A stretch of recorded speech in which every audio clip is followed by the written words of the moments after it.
خط الهجومي للنصر. كرة باتجاه تاليسكا تاليسكا تمويه، تاليسكا تحضير لرونالدو. كرة يا إلهي،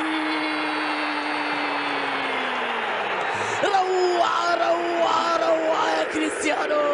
الله يا سلام على لقطة، على مهارة، على فن، على متعة، على كرة، على لمسة، على سحر، على مهارة، على كريستيانو يضرب الهدف الأول في هذه القمة بروعة كبيرة. تاليسكا صاحب كل شيء في هذه الكرة، الكنترول، المهارة، اللمسة، التمريرة. كريستيانو موعد مع الأهداف، موعد مع الفرحة، موعد مع التألق. هذه المرة باليسرى في الزاوية اليسرى. رونالدو وفيا لأنصاره، رونالدو وفيا لأهدافه، رونالدو يعرف كل سنتيمتر في المرمى.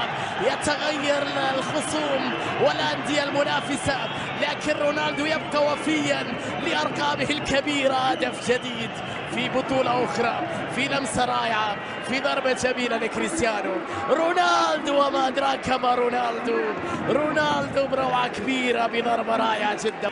اللي كان عندهم المباريات الودية في معسكر النصر الخارجي ضد أندية كبيرة على غرار بي اس جي وإنتر وبنفيكا وغيرهم. لمسة أمامية تصل إلى تاليسكا. خيبري بكرة على جهة اليمين، تحرك من جانب سلطان الغنام في مكان خطير عند المساحة. مر الغنام بتسديد. كرة يا ولد يا غنام، الثاني للنصر بروعة كبيرة. هدف جميل جدا يا نصر، روعة. الظهير الأيمن مهاجم في هذه اللقطة.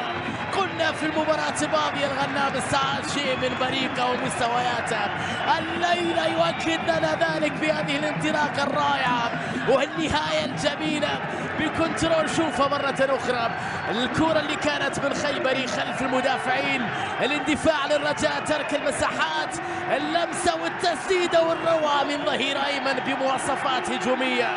سلطان يسجل الثاني للنصر، العالمي يضيف الثاني في هذه القمة العربية في مرمى الرجاء. بروعة كبيرة للظهير الأيمن، بروعة كبيرة لظهير بمواصفات هجومية، وسط شوارع، مساحات دفاعية. الفرحة نصراوية بهدف جميل بعمل كبير من الظهير الأيمن.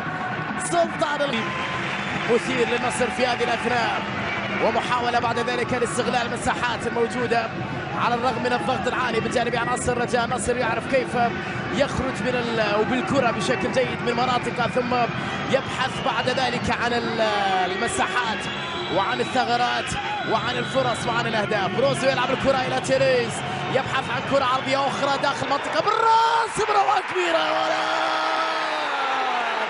فوفانا والثالث يا نصر. الله أي متعة، أي كرة، أي عرضية يا تيريز. الضربة الرأسية أسمر يا أسمراني، جميلة من فوفانا. روعة يا نصر، روعة يا نصر، كورة يا نصر، فن يا نصر، سحر يا نصر، عالمي يا نصر. الله على الضربة يا فوفانا. تيريز جميلة فاتنة هذه العرضية. أي ارتقاء هذا يا سيكو. فوفانا بضربة ولا أروع، نصر ولا أجمل، عالمي ولا أمتع. ثلاثية نصراوية مدوية في مرمى الرجاء. أي كرة قدم نشاهدها اليوم لفريق كاسرو، أي طوفان سينتظر أن يقدم أداء أفضل في الدقائق القادمة. تكلم على بداية مشوار مع فريق جديد مثل ما ذكرت. بالنسبة لساديو ماني لم يأخذ الوقت اللازم أو الوقت الكافي بمعنى أدق لتقديم أداء أفضل. كرة محاولة لمصلحة الرجاء، حلوة على جهة اليمين باتجاه زريدة، محاولة رجائية خطيرة، هدف الرجاء بروعة كبيرة. كان العمل الفني ولكن النهاية كانت مؤسفة للنصراوية من مادو. عمل رائع على الرجاء في اللقطة الماضية، الشيء اللي راهن عليه الرجاء في مباراة الليلة، الأداء الجماعي بعد عمل كبير في اللقطة الماضية. هفوة قاتلة في اللقاء الماضي، لا جامي سجل في مرماه. هفوة قاتلة في مباراة الليلة، مادو سجل في مرماه. النصر بأخطاء فردية دفاعية، لكن هذا لا يقلل على العمل الكبير في هجمة الرجاء في الكرة الأخيرة والوصول إلى هدف أول بعد تمريرة تسديدة